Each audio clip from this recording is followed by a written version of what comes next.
bienvenidos a un nuevo podcast. Hoy estaremos hablando del festival musical más famoso de Estados Unidos. Estamos refiriéndonos al Festival Coachella que se realizó recientemente en California y que tuvo lugar en el Empire Polo Club en Indio, California las semanas de abril del 2010 al 12 y del 17 al 19. Esta fue la edición número 25.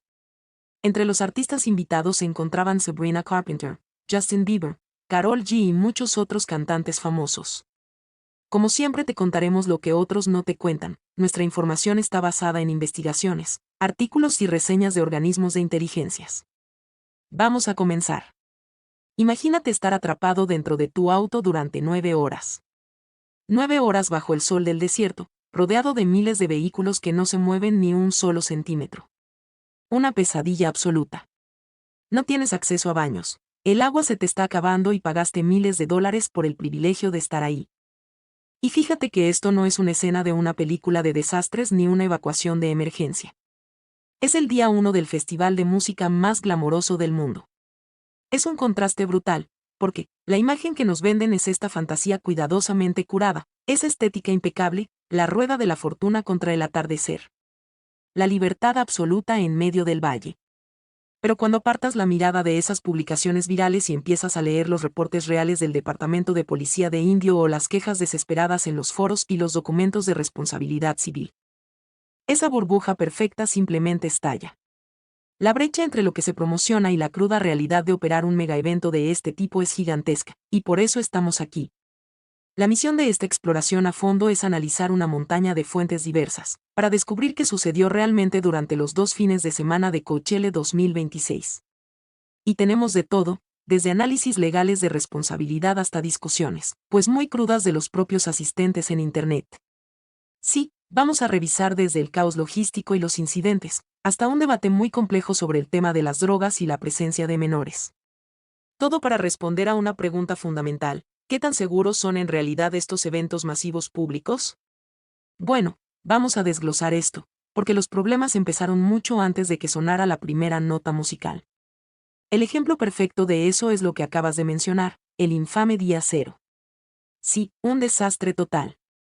Ese jueves antes de que abran las puertas oficiales, la zona de acampar para vehículos siempre se promociona como un oasis, la forma definitiva de vivir la experiencia completa. Pero los testimonios que documentamos en los foros relatan un colapso operativo tremendo. Una ciudad temporal de la noche a la mañana. Son más de 120,000 personas diarias. Es una locura.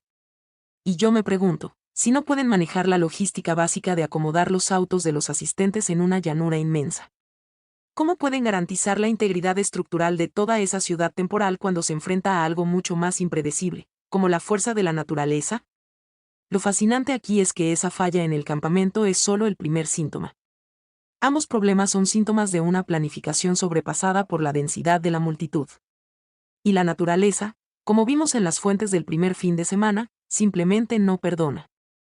Durante el set del DJ John Summer en el escenario Dolab, esa vulnerabilidad quedó expuesta de una manera bastante aterradora. Ese incidente es escalofriante. Yo estaba leyendo los reportes y, era viernes por la noche. La multitud estaba apretada, saltando, y de repente el valle es azotado por fuertes vientos y una tormenta de arena. Y una estructura gigante de iluminación simplemente colapsa, cae directamente sobre el público. Vi que golpeó a una mujer y le abrió la cabeza. Sí, el caos que siguió fue inmediato. La gente intentó reaccionar, intentaron levantar la estructura para liberar a los atrapados. Pero hay que entender algo, estas no son simples luces de discoteca. Es equipo industrial. Son toneladas de metal y equipos suspendidos. Era tan pesada que la multitud, en medio del pánico, no pudo moverla. Tuvieron que sacar a la mujer herida en brazos para que recibiera ayuda médica. Y obviamente esto obligó a cancelar las presentaciones siguientes, como la de la artista Anima. Leí también que las ráfagas de viento eran tan intensas que arrancaron tiendas de campaña por todo el recinto. Pero a nivel legal, ¿cómo se justifica esto?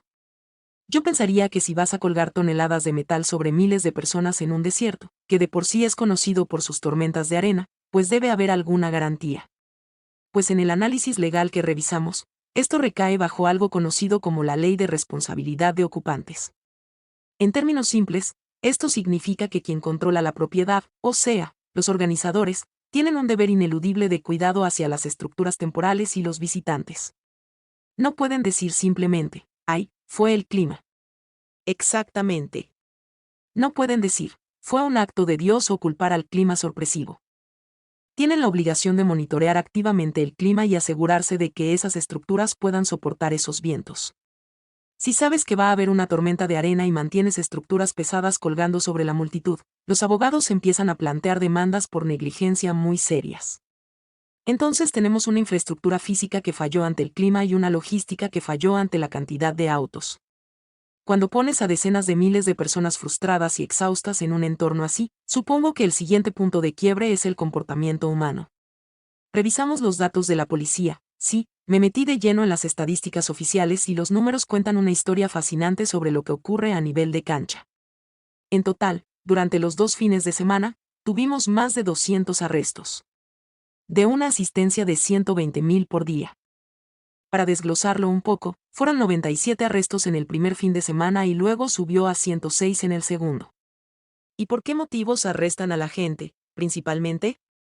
El tema de las drogas lidera la lista. Sin duda. La posesión de drogas encabeza la lista de manera muy clara. Tuvimos 59 arrestos el primer fin de semana y 52 el segundo solo por ese cargo. Pero lo que realmente llamó la atención de las autoridades fue el aumento en categorías más graves. La intoxicación severa por drogas o alcohol casi se triplicó, pasando de 3 a 8 casos. Y los crímenes catalogados como otros, que incluyen allanamiento, violencia doméstica y conducir intoxicado, saltaron de 20 a 33. Bueno, aquí es donde se pone realmente interesante, porque vi un dato rarísimo en ese reporte, algo que no tiene nada que ver con sustancias ni violencia. Hubo una explosión masiva de multas por el uso ilegal de placas de discapacidad. Creo que pasaron de 32 en el primer fin de semana a 85 en el segundo. ¿Qué pasó ahí? ¿Fue solo una multitud más infractora o hay algo más? Ese salto es, para mí, el dato más revelador, porque expone cómo una falla logística empuja a la multitud a romper las reglas por desesperación. Resulta que durante el segundo fin de semana, el estacionamiento principal llegó a su capacidad máxima a media tarde. Vi en los foros que tuvieron que desviar a miles de autos. Los enviaron al Indian Wells Tennis Garden, a varios kilómetros de distancia, obligando a la gente a tomar autobuses. Imagínate la psicología de la situación. Llegas después de horas de tráfico, estás listo para entrar y te dicen que te tienes que ir a otra ciudad a estacionar. ¡Qué pesadilla! Entonces, la desesperación se apodera de la gente. De repente, muchos intentan usar placas de discapacidad falsas o de familiares, creyendo que es la única forma de acceder a las zonas prioritarias y evitar el caos del transporte lejano. El comportamiento infractor masivo aquí no nace de una intención criminal, sino de un sistema mal diseñado que colapsa. Eso tiene muchísimo sentido, pero volviendo un poco al tema de las drogas. Con tanta gente en un espacio tan grande, ¿cómo logran atrapar a tantas personas por posesión? Porque no me imagino a policías uniformados persiguiendo gente entre la multitud mientras bailan. Esa es la cuestión. La verdadera maquinaria de seguridad es completamente invisible para el asistente promedio. Según los análisis legales que vimos, el Departamento de Control de Bebidas Alcohólicas, el ABC, despliega entre 30 y 35 oficiales encubiertos por fin de semana. Y no caminan al azar. Operan basándose en la psicología de la multitud. Se ubican en puntos estratégicos, principalmente en 2, justo después de los controles de seguridad en la entrada y cerca de los casilleros de alquiler. ¿Por qué ahí específicamente? Por la ilusión del teatro de seguridad. Cuando estás en la fila para entrar, la adrenalina y la paranoia de que te atrapen están al máximo. Escondes tus cosas para pasar los detectores, pero en el instante en que el guardia te dice, pasa, tu cerebro recibe una señal de que ya estás a salvo. Claro, bajas la guardia por completo. Respiras aliviado. Exactamente. Caminan 10 pasos, se sienten libres e inmediatamente sacan las sustancias de la ropa para guardarlas en los bolsillos o pasárselas a sus amigos. Y ahí es donde los oficiales encubiertos, vestidos exactamente igual que cualquier otro asistente, actúan. Observan ese momento de relajación y los interceptan. Así cumplen con su cuota de arrestos. Es como una trampa psicológica. Es brillante, pero da un poco de miedo. Y hablando de miedo, Hay otro nivel de vigilancia mencionado en los foros que directamente me pareció de película. Los asistentes hablaban de haber visto francotiradores reales en los techos de las instalaciones. Con equipo de camuflaje para el desierto, escaneando constantemente a la multitud. Y las fuentes confirman que esto es una realidad en los grandes eventos. Es una respuesta directa y muy cruda a los traumas colectivos que hemos enfrentado en eventos masivos en los últimos años. Operativamente, esta militarización discreta ya es un requisito de las agencias de seguros para autorizar el evento. Pero detengámonos a pensar en esto por un segundo. Estamos transformando un festival de arte y música, que se supone es una celebración de la creatividad, en una zona militarizada. Tienes policías encubiertos en los casilleros, francotiradores camuflados apuntando desde los techos. ¿Acaso esto hace que la gente se sienta más segura o simplemente aumenta una paranoia de que en cualquier momento algo terrible va a pasar? Es la paradoja moderna del entretenimiento masivo. Te venden una ilusión de libertad absoluta, pero la única forma de sostener esa ilusión es mediante una red de control extrema. Es en cierto modo un entorno hipócrita, porque la imagen desinhibida del festival choca con esta vigilancia de nivel militar. Y hablando de esa imagen desinhibida y de los excesos, esto nos lleva al tema más polémico de todos, porque en medio de este entorno saturado de alcohol, oficiales encubiertos y francotiradores, resulta que tenemos a familias paseando con niños pequeños. Sí, y ese choque de realidades está generando una aflicción inmensa, tanto logística como culturalmente. Por un lado, tenemos los datos policiales que reflejan un esfuerzo constante de los menores por consumir alcohol y los arrestos por identificaciones falsas. Las cifras mostraron 14 arrestos por identificaciones falsas el primer fin de semana y 13 el segundo. Los menores intentan activamente comprar alcohol y las autoridades lo saben. Por eso la ciudad impone reglas tan estrictas. Por ejemplo, revisando el documento del permiso para el área de acampar, el Rancho 51, exigen sistemas visuales muy específicos. Como las pulseras de plástico inamovibles para diferenciar claramente a los adultos de los menores durante el servicio de alcohol. Y si conectamos esto con el panorama general, la logística de separar a la gente por edades es una pesadilla organizativa. Intentan crear barreras administrativas en un espacio físico donde inevitablemente todos terminan hombro con hombro mezclados frente al escenario principal. Y toda esta teoría sobre si los niños deberían o no estar ahí, explotó en las redes sociales por el caso de North West. La hija de Kim Kardashian y Kanye West, que solo tiene 12 años, fue vista paseando con sus amigos en el festival. Sí, se volvió súper viral. Y lo que desató el debate no fue solo ver a una niña de 12 años ahí, sino lo que llevaba puesto. Parecía tener piercings dermales en los muslos. Y, a ver, para quienes no estén familiarizados, un piercing dermal no es como perforarse el lóbulo de la oreja. Es un procedimiento invasivo donde se implanta una base metálica bajo la piel. Es una modificación corporal seria, que requiere ser mayor de edad en casi todos lados. Lo que subrayó aún más el contraste de una niña adoptando estéticas profundamente adultas en un entorno adulto. Es que yo lo comparo con llevar a un niño a un casino en Las Vegas a las 2 de la mañana. Técnicamente, no te prohíben caminar por los pasillos de los hoteles, pero considerando que la gente está consumiendo sustancias, que hay policías encubiertos, más de 200 arrestos, claramente no es un ecosistema diseñado para la infancia. Sin embargo, las reglas oficiales del festival indican que es un evento para todas las edades. Los niños menores de 5 años entran gratis, aunque acampar requiere tener 18 años o un tutor. Lo que ocurre es que estamos presenciando una evolución cultural forzada. Estos festivales nacieron como retiros contraculturales para adultos jóvenes buscando un escape, pero se han mercantilizado hasta convertirse en destinos familiares para ciertas clases sociales. Pero esta evolución choca operativamente con la realidad de los narcóticos y los riesgos físicos. Superponer un ambiente para todas las edades en un terreno así crea una situación insostenible. Es una imagen surrealista. Tienes familias paseando con carritos de bebé mientras a pocos metros arrestan a alguien por MDMA, los francotiradores vigilan y el viento amenaza con tirar toneladas de metal. Entonces, ¿qué significa todo esto? Después de repasar las fallas ambientales, las tácticas policiales y la dinámica de la multitud, ¿estamos realmente seguros en los eventos masivos públicos? Para responder a eso tenemos que mirar cómo se distribuye la responsabilidad. Desde la perspectiva institucional, los protocolos de seguridad son extremos y requeridos para operar. Tienen detectores de metales, guardias licenciadas las 24 horas, reportes al instante. La estructura está ahí.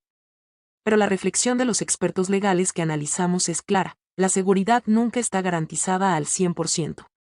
Las lesiones y el caos provienen de fallas en el control de multitudes, infraestructuras deficientes y el comportamiento irracional de los asistentes.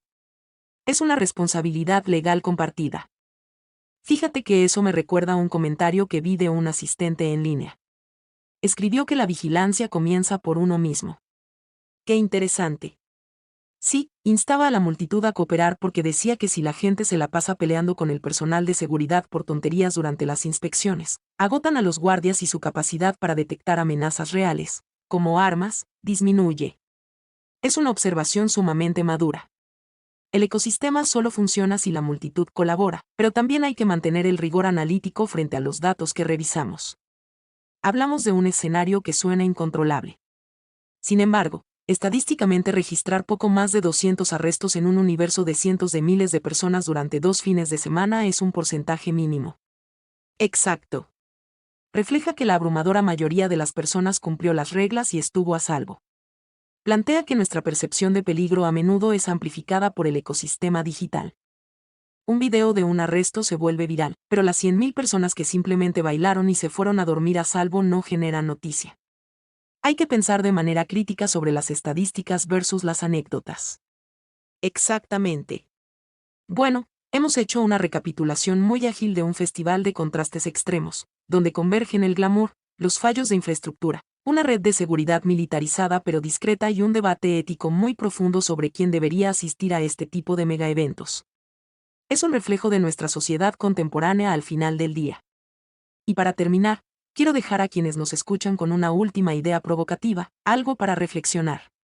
En lugar de preguntarnos obsesivamente si estamos completamente seguros en un evento masivo, tal vez deberíamos preguntarnos por qué estamos dispuestos a firmar un contrato social ciego.